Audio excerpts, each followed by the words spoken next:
Assalamualaikum warahmatullahi wabarakatuh. Dan pada video ini kita akan membahas kisah dari 7 pemuda yang tertidur lelap di dalam gua selama 309 tahun yang dikenal dengan Ashabul Kahfi. Dan selamat datang kembali di channel Tafakur Fiddin. Jadi Ashabul Kahfi ini adalah kisah dari agama Ibrahimiyah atau agama Samawi, atau agama yang berasal dari ajaran Nabi Ibrahim alaihi salam, yang menceritakan tentang 7 pemuda yang tertidur lelap di dalam gua selama 309 tahun. Nah, kisah ini terjadi sebelum zaman Nabi Muhammad SAW, di mana para pemuda ini bersembunyi di dalam sebuah gua Wasit namanya. Sebenarnya ada banyak versi juga mengenai nama gua ini. Nah, gua ini terletak sekitar 8 km dari kota Aman, Yordania, untuk bisa melarikan diri dari kekejaman Raja Dicyanus yang pada saat itu memang memerintahkan untuk membunuh orang-orang yang menolak untuk menyembah berhala atau menyembah dirinya, karena dia ingin mengembalikan ajaran agama Romawi kuno. Dan kisah ini ada di dalam Al-Quran, pastinya di surah Al-Kahfi, yang berarti para penghuni gua, yaitu ayat 9 sampai ayat 26. Nah, kendati tidak disebutkan secara pasti di dalam Al-Quran terkait nama-nama pemuda Ashabul Kahfi dan lokasi tempat gua tersebut, banyak pendapat ulama yang mengatakan bahwa kejadian Al-Kahfi di dalam Al-Quran ini adalah kejadian nyata yang pernah terjadi dalam sejarah manusia. Dan ketujuh pemuda Ashabul Kahfi dan anjingnya ini memang memiliki nama-nama.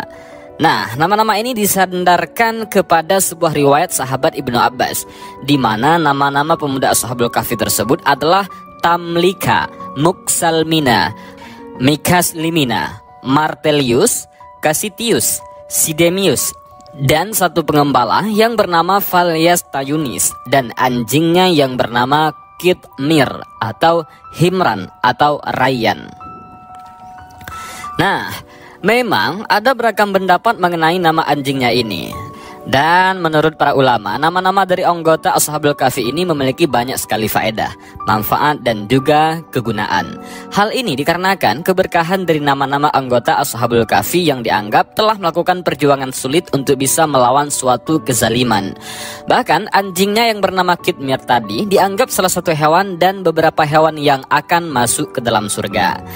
Banyak yang berpendapat bahwa kisah ini terjadi di Suriah, tetapi ada juga beberapa ahli Al-Quran yang berpendapat bahwa mereka ini berasal dari Yordania. Dan baik, sekarang kita akan masuk ke cerita kronologi bagaimana para pemuda-pemuda ini akhirnya bisa memutuskan untuk bersembunyi di gua itu. Sahabat Tafakur Fiddin yang Allah muliakan. Nah, jadi kisah Ashabul Kahfi ini terungkap berkat penjelasan dari Ali bin Abi Thalib radhiyallahu an kepada 3 orang pendeta Yahudi. Jadi pernah suatu ketika dikala Sayyidina Umar bin Khattab radhiyallahu an memangku jabatan sebagai Amirul Mukminin. Setelah Nabi Muhammad SAW dan Abu Bakar habis itu adalah Khalifah Umar yang menjadi Amirul Mukminin. Nah, jadi pernah datang kepadanya beberapa orang pendeta Yahudi. Diketahui ada 3 orang. Mereka bertanya, "Wahai Khalifah Umar, bukankah kamu yang memegang kekuasaan sesudah Muhammad dan juga sahabatnya Abu Bakar?" Maka Sayyidina Umar menjawab, "Iya, apa tujuan kalian datang kepada saya?" Mereka menjawab, "Kami hendak menanyakan beberapa masalah penting kepada Anda. Jika Anda dapat memberi jawaban itu kepada kami, barulah kami mau mengerti bahwa Islam merupakan agama yang benar dan Muhammad benar-benar seorang nabi. Dan sebaliknya, jika Anda tidak dapat memberikan jawaban, berarti agama Islam itu batil dan Muhammad bukanlah seorang nabi." Sayyidina Umar mendengar pertanyaan dari pendeta tersebut, dan Sayyidina Umar menjawab, "Baiklah, silahkan Anda bertanya tentang apa saja yang ingin kalian tanyakan." Nah, pada saat itu, mereka mengajukan beberapa pertanyaan sulit kepada Khalifah Umar. Dan banyak sekali pertanyaan yang tidak saya bahas di sini. Tetapi yang jelas pada saat itu, karena Khalifah Umar bin Khattab ini tidak bisa menjawab seluruh pertanyaan yang diajukan, maka Ali bin Abi Thalib, sahabat beliau, pun membantu Umar untuk menjawabnya. Dan Ali radhiyallahu an pun berhasil menjawab semua pertanyaan tersebut. Dan dari jawaban yang diberikan oleh Ali bin Abi Thalib, 2 di antara 3 orang pendeta itu akhirnya langsung memeluk agama Islam. Tetapi seorang pendeta lain tidak mau masuk Islam. Maka dia bangun dan berdiri sambil berkata kepada Ali bin Abi Thalib, "Wahai Ali, hati teman-temanku sudah dihinggapi oleh sesuatu yang sama seperti iman dan keyakinan mengenai benarnya agama Islam. Sekarang masih ada satu lagi hal yang ingin kutanyakan kepadamu. Tanyakanlah apa saja yang ingin kau tanyakan, jawab Sayyidina Ali. Coba sekarang kamu terangkan kepadaku tentang sejumlah orang yang pada zaman dahulu sudah mati selama 309 tahun, kemudian dihidupkan kembali oleh Allah Subhanahu wa Ta'ala. Bagaimana hikayat tentang mereka itu? Kata pendeta tadi. Nah, di sini Ali bin Abi Thalib pun langsung berkata, "Hai pendeta Yahudi, mereka itu adalah para penghuni gua. Hikayat tentang mereka itu sudah dikisahkan oleh Allah Subhanahu wa Ta'ala kepada Rasulnya. Jika engkau mau, akan kubacakan kisah mereka itu." Maka pendeta Yahudi itu pun menjawab lagi, "Aku sudah banyak mendengar tentang Al-Quran kalian itu. Jika engkau memang betul-betul tahu, wali, coba sebutkan nama-nama mereka, nama ayah-ayah mereka, nama kota mereka, nama raja mereka, nama anjing mereka, nama gunung serta gua mereka, dan semua kisah mereka dari awal sampai akhir. Jika kamu bisa menjelaskan itu dengan baik, saya akan memeluk Islam," kata pendeta Yahudi yang terakhir tadi. Barulah akhirnya Ali bin Abi Thalib pun berkata, "Baiklah, saya akan bercerita." Dan kata Ali bin Abi Thalib, cerita ini beliau dapatkan dari Rasulullah SAW. Saat itu Ali bin Abi Thalib langsung membetulkan duduknya. Beliau menukuk lutut ke depan perut beliau dan beliau bercerita secara detail dan rinci. Nah, begini ceritanya. Jadi, kisah itu terjadi di negara Romawi, di sebuah kota yang bernama Absus di Yordania. Baru setelah Islam datang, kota itu berubah nama menjadi Tarsus, yang sekarang terletak di dalam wilayah Turki. Penduduk negeri itu dulunya mempunyai seorang raja yang sangat baik. Setelah raja itu meninggal dunia, berita kematiannya pun didengar sama seorang raja Persia yang bernama Dikyanus tadi.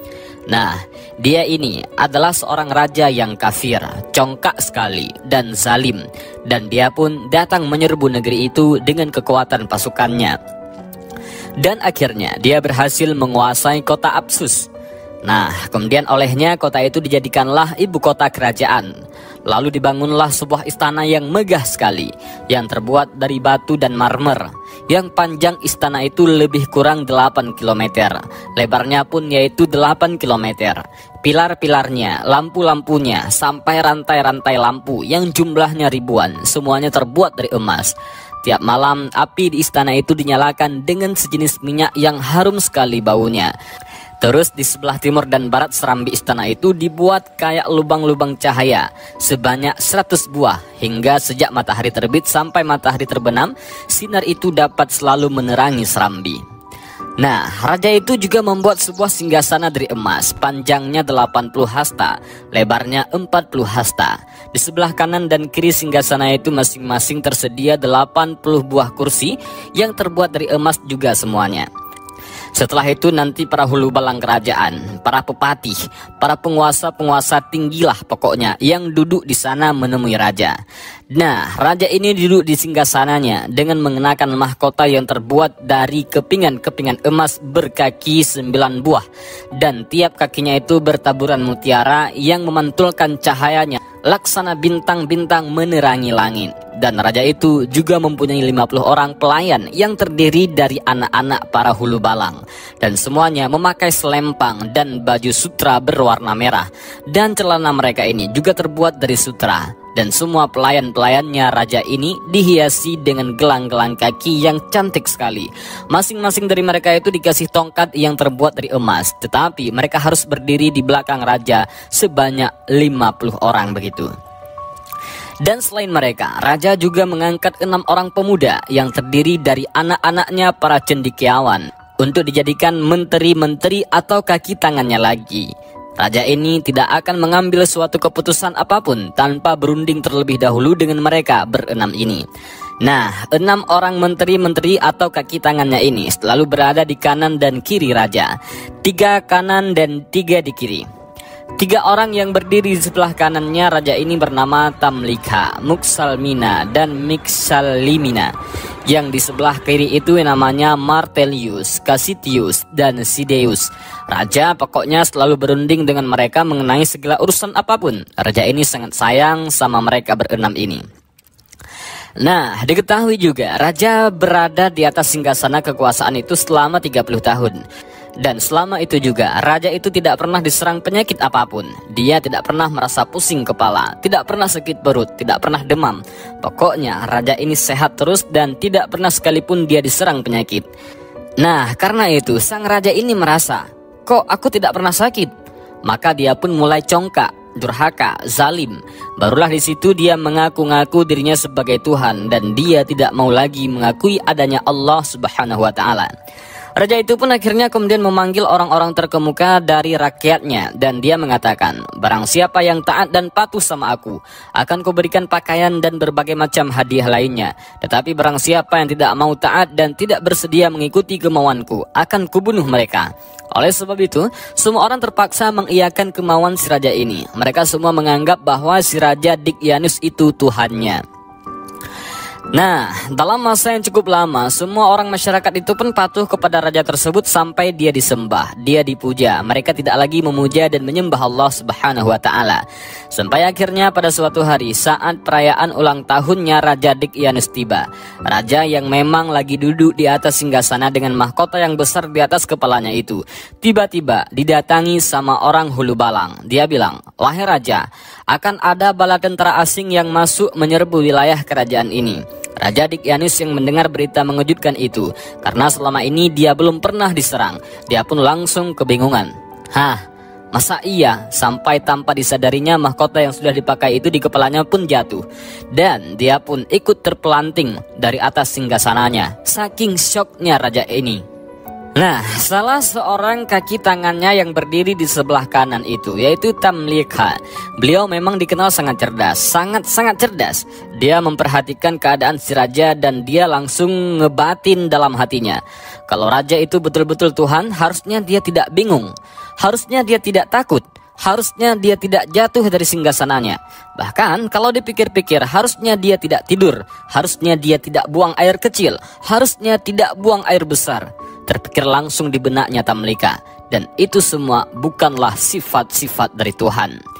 Nah, di sisi lain, 6 kaki tangan raja itu pun termasuk Tamlika pastinya akan selalu mengadakan pertemuan di tempat salah seorang dari mereka secara bergiliran setiap harinya.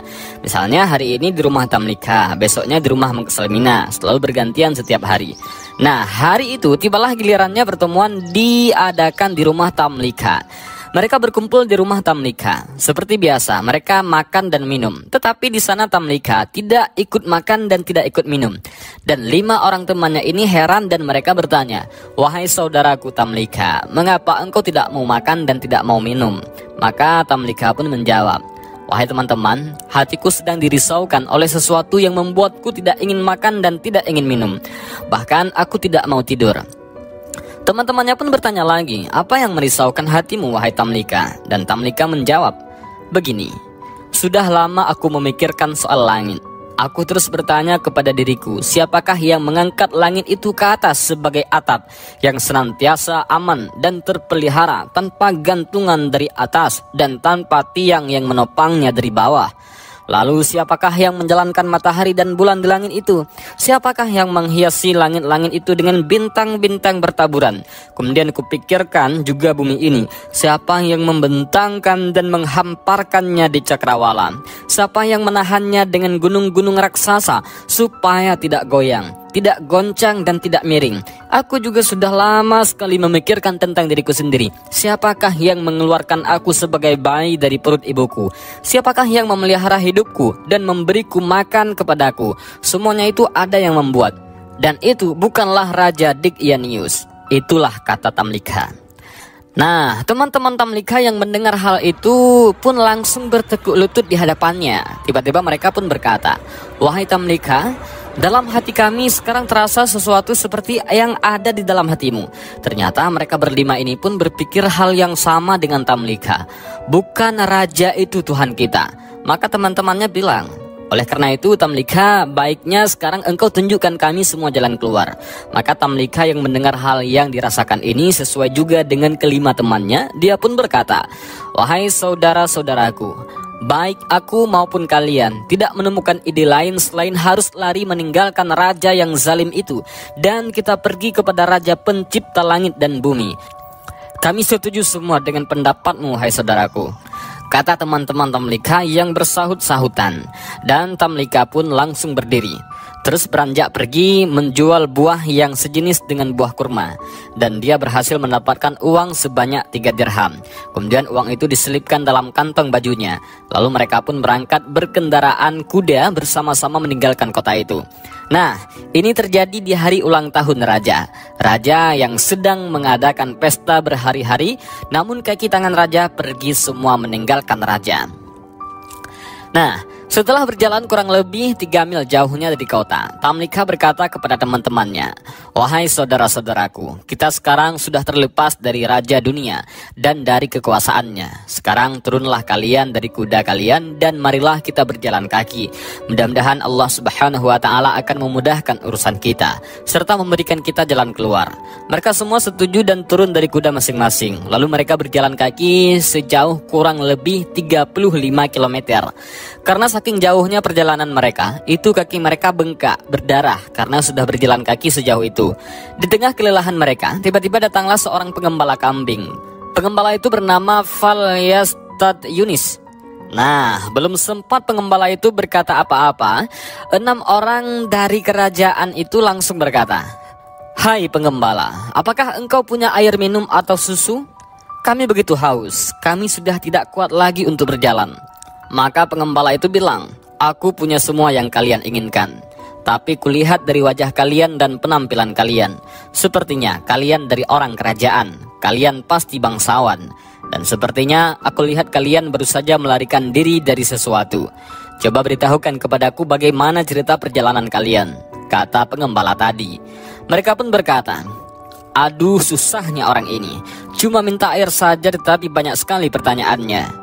Nah, di situ barulah Tamlika mengatakan, kami sudah memeluk suatu agama, kami tidak boleh berdusta.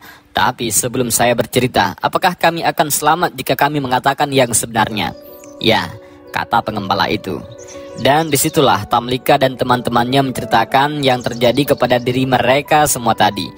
Nah, mendengar cerita dari mereka, pengembala itu pun langsung bertekuk lutut juga di depan mereka. Dia pun mencium kaki mereka dan berkata, dalam hatiku sekarang terasa sesuatu seperti yang ada di dalam hati kalian. Memikirkan hal yang sama juga. Kalian berhenti saja dulu di sini. Aku mengembalikan kambing-kambing itu kepada pemiliknya. Nanti aku akan segera kembali lagi kepada kalian. Itulah kata pengembala. Akhirnya Tamlika bersama teman-teman yang lain pun berhenti dan pengembala itu pun pergi untuk mengembalikan kambing-kambing yang dia gembalakan kepada tuannya. Tidak lama kemudian pengembala itu datang lagi. Dia berjalan kaki, tapi diikuti oleh seekor anjing miliknya juga. Anjing ini berwarna kehitam-hitaman yang bernama Kitmir. Nah, ketika 6 orang tadi melihat seekor anjing itu, mereka khawatir kalau anjing itu nantinya akan membongkar rahasia mereka kepada raja. Akhirnya mereka meminta si pengembala itu, wahai pengembala, usirlah anjing itu. Tapi belum sempat mereka mengucapkan hal itu, tiba-tiba anjing itu melihat ke arah Tamlika, dan anjing itu juga melihat ke arah teman-teman yang lain juga. Dan anjing itu langsung duduk di atas 2 kaki belakangnya, menggeliat dan mengucapkan kata-kata dengan lancar dan jelas sekali. Anjing itu berkata, hai orang-orang, mengapa kalian hendak mengusirku? Padahal aku ini bersaksi tiada Tuhan selain Allah, dan tidak ada sekutu apapun baginya. Biarlah aku menjaga kalian dari musuh. Dan dengan berbuat demikian, aku bisa mendekatkan diriku kepada Allah Subhanahu wa Ta'ala. Melihat hal itu, anjing itu pun akhirnya dibiarkan saja oleh mereka ikut bersama mereka melakukan perjalanan lagi. Maka si pengembala tadi pun mengajak mereka naik ke sebuah gunung. Di dekat gunung itu ada sebuah gua dan gunung. Gunung itu katanya Gunung Naglus namanya. Dan ada gua di situ yang bernama Gua Wasit atau Gua Kram. Nah, ketika sampai di depan gua itu, secara tiba-tiba di depan gua itu tumbuh pepohonan berbuah. Dan ada juga pancuran mata air yang sangat deras. Mereka pun langsung memakan buah-buahan dan meminum air yang tersedia di sana. Dan mereka pun beristirahat. Setelah tiba waktu malam, barulah mereka masuk berlindung di dalam gua. Nah, sedangkan anjing yang tadi berjaga-jaga duduk sambil menjulurkan kaki depannya di depan untuk menghalang-halangi pintu goa. Di dalam goa itu mereka berdoa seperti yang ditulis di dalam surat Al-Kahfi ayat 10. Ingatlah ketika pemuda-pemuda itu berlindung ke dalam gua, lalu mereka berdoa, "Ya Tuhan kami, berikanlah rahmat kepada kami dari sisimu, dan sempurnakanlah petunjuk yang lurus bagi kami dalam urusan kami." Mendengar doa itu, Allah Subhanahu wa Ta'ala pun langsung memerintahkan malaikat maut supaya mencabut nyawa mereka masing-masing. Kepada masing-masing dari pemuda itu, Allah Subhanahu wa Ta'ala mewakilkan 2 malaikat untuk membalik-balik tubuh mereka dari kanan ke kiri. Allah Subhanahu wa Ta'ala lalu memerintahkan matahari supaya pada saat terbit condong memancarkan sinarnya ke dalam gua dari arah kanan, dan pada saat hampir terbenam supaya sinarnya mulai meninggalkan mereka dari arah kiri. Dan maksud mereka setelah masuk dalam goa dan berdoa itu adalah mereka ingin istirahat, ingin tidur. Tetapi dengan kuasa Allah Subhanahu wa Ta'ala, Allah mencabut nyawa mereka masing-masing. Nah, sampai di sini intinya mereka semua berhasil melarikan diri dan disembunyikan oleh Allah Subhanahu wa Ta'ala. Nah, terus bagaimana nasib Raja Degyanus yang sudah ditinggalkan kaki tangannya itu? Pada suatu ketika raja ini baru selesai berpesta, baru dia sadar bahwa kaki tangannya sudah hilang. Dia pun bertanya tentang keberadaan kaki tangannya ini. Tolong cari di mana Tamlika dan kawan-kawannya. Beberapa ajudan yang lain pun mencari keberadaan Tamlika dan kawan-kawannya. Sampailah akhirnya raja diberitahu bahwa, "Wahai raja, mereka sudah melarikan diri." Mendengar hal itu, Raja Degyanus pun langsung marah besar. Dia mengeluarkan semua pasukan berkuda. "Kita harus temukan mereka berenam," kata raja. Maka raja memerintahkan 80.000 pasukan berkuda untuk mencari mereka. Bahkan raja sendiri ikut dalam mencari keberadaan mereka berenam. Dia menurunkan 80.000 pasukan untuk mencari jejak 6 orang kaki tangannya itu yang sedang melarikan diri. Dan sampailah tiba saatnya ketika raja naik ke atas bukit. Raja masuk ke sebuah gua, yang mana gua tersebut adalah tempat mereka bersembunyi. Dan ketika raja masuk, dia pun melihat 6 kaki tangannya yang melarikan diri itu sedang tidur nyenyak. Raja bahkan tidak ragu-ragu dan memastikan bahwa 6 orang itu betul-betul lagi tidur. Nah, kepada para pengikutnya, dia berkata, "Kalau aku hendak menghukum mereka, tidak akan kujatuhkan hukuman yang lebih berat dari perbuatan mereka yang telah menyiksa diri mereka sendiri di dalam gua. Panggillah tukang-tukang batu sekarang. Suruh datang ke sini sekarang." Setelah tukang-tukang batu itu tiba, mereka langsung diperintahkan oleh raja untuk menutup rapat pintu gua itu dengan batu-batu dan jiswa. Jadi jiswa ini semacam semen, ditutup gua itu. Dan setelah dikerjakan, raja berkata kepada para pengikutnya tadi, "Katakanlah kepada mereka yang ada di dalam gua, kalau betul-betul mereka ini tidak berdusta, mintalah tolong kepada Tuhan mereka yang ada di langit agar mereka dikeluarkan dari tempat itu." Sombong sekali raja itu. "Mana bisa kau keluar dari gua itu, sedangkan gua itu sudah kusemen." Mereka tinggal selama 309 tahun di dalam gua yang tertutup rapat tersebut. Selama 3 abad mereka ditidurkan oleh Allah Subhanahu wa Ta'ala. Dan setelah 309 tahun lamanya, setelah masa yang panjang itu berlalu, Allah Subhanahu wa Ta'ala dengan segala kekuatannya mengembalikan lagi nyawa mereka. Pada saat matahari sudah mulai memancarkan sinarnya, mereka semua terbangun dan mereka merasa seakan-akan baru bangun dari tidurnya masing-masing.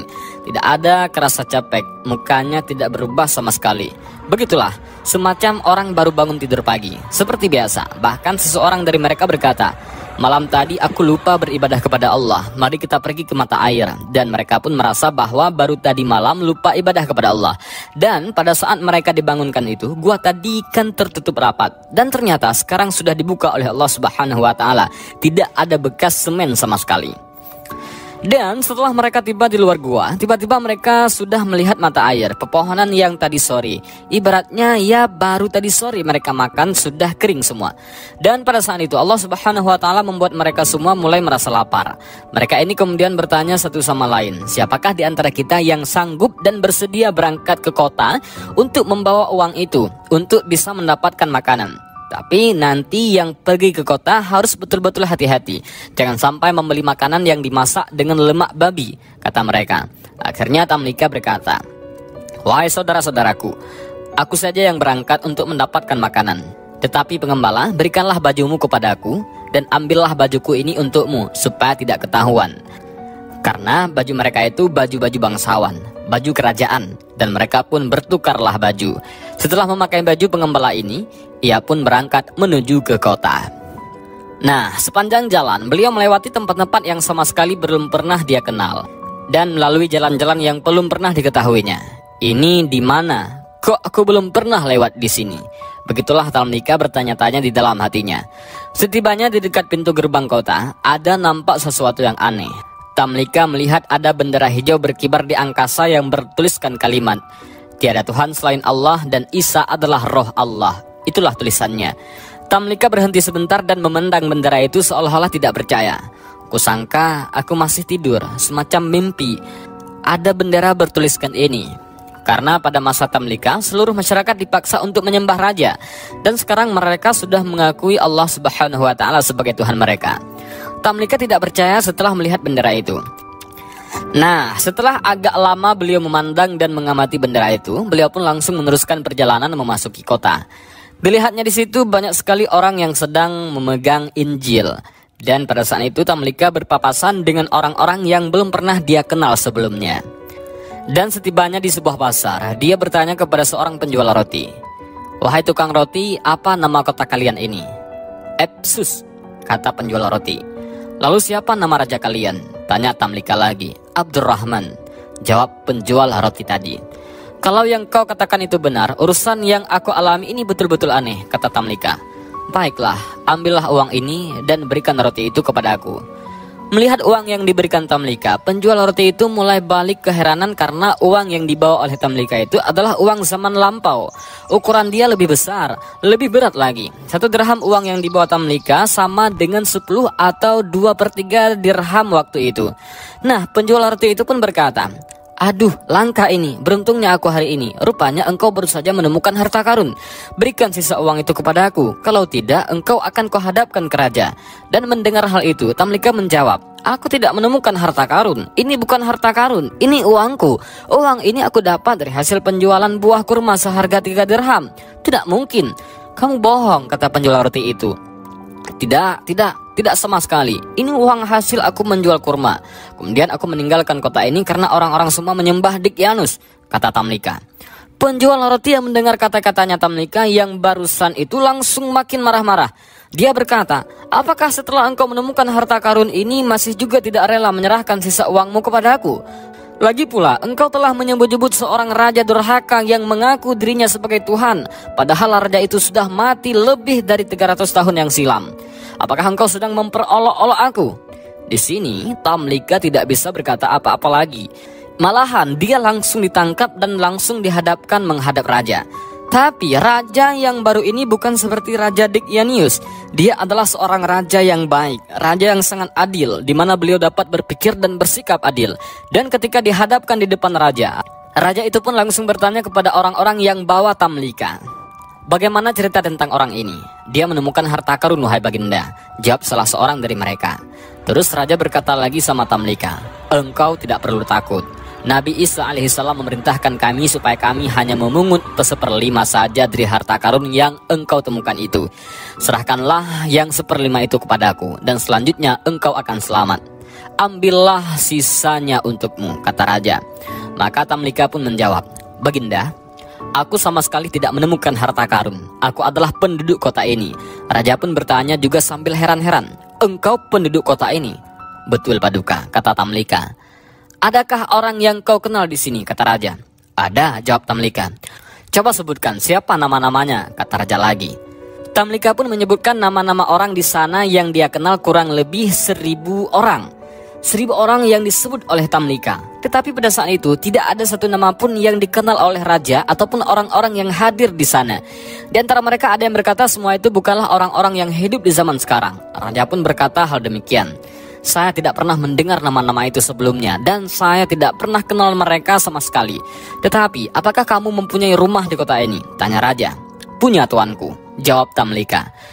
"Utuslah seorang perwakilan untuk menemani dia," kata raja. Raja pun kemudian memerintahkan beberapa orang untuk menemani Tamlika ini pergi ke rumahnya.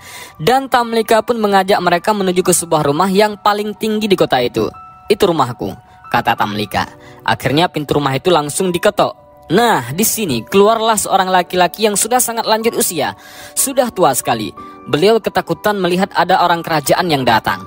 Terus kakek-kakek itu berkata, "Kalian perlu apa?" Maka utusan raja pun mengatakan orang muda ini mengaku rumah ini adalah rumahnya.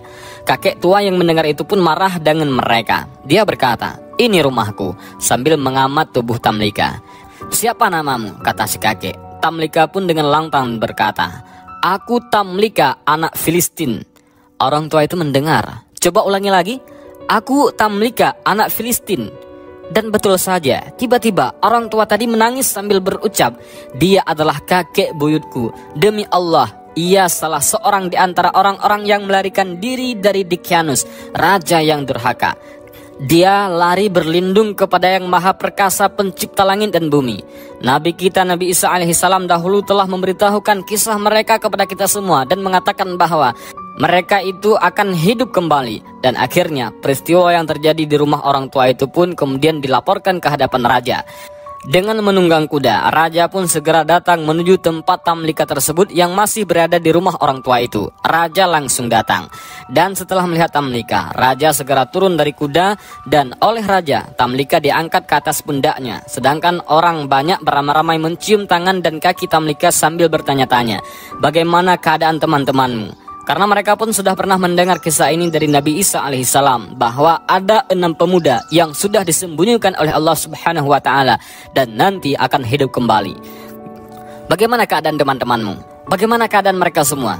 Raja itu membawa keliling Tamlika ke seluruh kerajaan. Dan pada saat itu Tamlika memberitahu bahwa semua temannya masih berada di dalam gua. Dan pada masa itu raja mengutus 2 anggota kerajaan, 2 orang bangsawan istana, semacam orang kepercayaan raja. Yang satu beragama Islam dan seorang lagi beragama Nasrani. 2 orang bangsawan ini bersama pengikutnya masing-masing akhirnya diperintahkan oleh raja untuk membawa pergi Tamlika menuju ke goa untuk mengeluarkan teman-temannya dan membawa kembali ke kota. Dan pergilah mereka. Setibanya di dekat goa, Tamlika berkata kepada 2 orang bangsawan dan para pengikut mereka. Tamlika bilang, "Aku khawatir kalau sampai teman-temanku mendengar suara tapak kuda atau gemerciknya senjata. Mereka pasti menduga Dicyanus datang dan mereka bakal mati semua nanti. Mereka bisa panik. Oleh karena itu, kalian berhenti saja di sini. Biarlah aku sendiri datang menemui mereka dan memberitahu mereka semua yang sudah terjadi." Akhirnya semua menyetujui. Berhentilah mereka di situ, di satu titik untuk menunggu Tamlika. Tamlika pun masuk ke dalam gua. Berjalan sebentar, masuklah seorang diri ke dalam gua. Melihat Tamlika datang, teman-teman Tamlika langsung berdiri kegirangan. "Wahai Tamlika, syukur bagi Allah subhanahu wa ta'ala yang telah menyelamatkan dirimu dari Dicyanus." Maka Tamlika menjawab, "Bukan itu lagi urusan kita, wahai saudaraku. Tahukah kalian sudah berapa lamakah kalian tinggal di sini?" Mereka menjawab, "Kita di sini paling lama 2 hari. Lalu Tamlika bilang, "Tidak, kita di sini sudah tinggal selama 309 tahun. Dicyanus sudah lama meninggal dunia. Generasi demi generasi sudah lewat silih berganti. Dan penduduk kota itu semua sudah beriman kepada Allah subhanahu wa ta'ala yang maha agung. Dan mereka sekarang datang untuk bertemu dengan kalian teman-temanku." Teman-teman Tamlika yang mendengar itu juga keheranan. Mereka pada kebingungan juga. Tetapi kemudian mereka menyahut seperti ini, "Wahai Tamlika, apakah engkau hendak menjadikan kami ini orang-orang yang menggemparkan seluruh jagat? Lantas apa yang kau inginkan?" kata Tamlika. Teman-temannya berkata lagi, "Angkatlah tanganmu ke atas dan kami pun akan berbuat seperti itu juga." Akhirnya Tamlika pun menyetujuinya. Mereka bertujuh semua mengangkat tangan ke atas langit dan kemudian berdoa, "Ya Allah, ya Tuhan kami, dengan kebenaran yang telah kau perlihatkan kepada kami tentang keanehan-keanehan yang kami alami sekarang ini, cabutlah kembali nyawa kami tanpa sepengetahuan orang lain." Itulah permintaan mereka. Dan Allah subhanahu wa ta'ala pun langsung mengabulkan permohonan mereka. Lalu Allah memerintahkan malaikat maut mencabut kembali nyawa mereka. Kemudian Allah subhanahu wa ta'ala melenyapkan pintu gua tersebut tanpa bekas sama sekali. 2 orang bangsawan yang menunggu-nunggu di luar itu dan melihat hal tersebut segera maju mendekati goa. Berputar-putar selama 7 hari 7 malam untuk mencari pintu goa itu. Tetapi tidak ditemukan pintu sama sekali. Tidak ada hasilnya. Mereka tidak dapat menemukan lubang kecil untuk jalan masuk ke dalam gua. Tidak bisa. Dan pada saat itu, dua orang bangsawan tadi menjadi yakin tentang betapa hebatnya kekuasaan Allah Subhanahu wa taala. Dua orang bangsawan tadi memandang semua peristiwa yang dialami oleh para penghuni gua sebagai peringatan yang diperlihatkan oleh Allah Subhanahu wa taala kepada mereka. Saksinya mereka berdua, yaitu orang kepercayaan raja, dua bangsawan dari raja, dan Masya Allah. Dan sampai disinilah cerita yang diceritakan oleh Ali bin Abi Thalib tentang Ashabul Kahfi atau para penghuni gua. Dan di saat menutup cerita tersebut, Ali bin Abi Thalib pun berkata, "Itulah wahai Yahudi, apa yang telah terjadi dalam kisah mereka. Demi Allah, sekarang aku hendak bertanya kepadamu, apakah semua yang sudah aku ceritakan itu sesuai dengan apa yang tercantum di dalam Taurat kalian?" Maka pendeta Yahudi itu yang tinggal satu lagi itu pun berkata, "Ya Ali bin Abi Thalib, engkau tidak menambah dan tidak mengurangi walau satu huruf pun. Sekarang, engkau jangan menyebut diriku sebagai orang Yahudi lagi, sebab aku telah bersaksi bahwa tiada Tuhan selain Allah, Muhammad adalah utusan Allah. Aku pun bersaksi juga bahwa engkau adalah orang yang paling berilmu di kalangan umat ini." Karena Ali bin Abi Thalib memang terkenal dengan cerdasnya. Nah, demikianlah hikayat tentang para penghuni gua itu, atau Ashabul Kahfi. Dan ini berdasarkan kutipan dari kitab Qisasul Anbiya. Dan jadi itulah beberapa hal yang dapat menjadi teladan dari kisah Ashabul Kahfi ini. Dan semoga kisah ini mendapat manfaat dalam kehidupan kita agar termasuk kepada orang-orang yang beriman dan beramal. Dan jangan lupa rutin membaca surat Al-Kahfi di hari Jumat atau malamnya Jumat. Karena niscaya barang siapa yang membaca surat Al-Kahfi pada hari Jumat akan dibentangkan baginya cahaya mulai dari telapak kakinya sampai ke langit. Dan cahaya itu juga akan memancarkan sinar baginya pada hari kiamat nanti. Dan dia akan mendapatkan ampunan dari Allah di antara dua Jumat. Dan yuk sama-sama kita amalkan ini biar sama-sama mendapatkan pahala dari Allah Subhanahu wa taala. Demikian video ini, mudah-mudahan ada manfaat. Allahu a'lam bishawab. Assalamualaikum warahmatullahi wabarakatuh.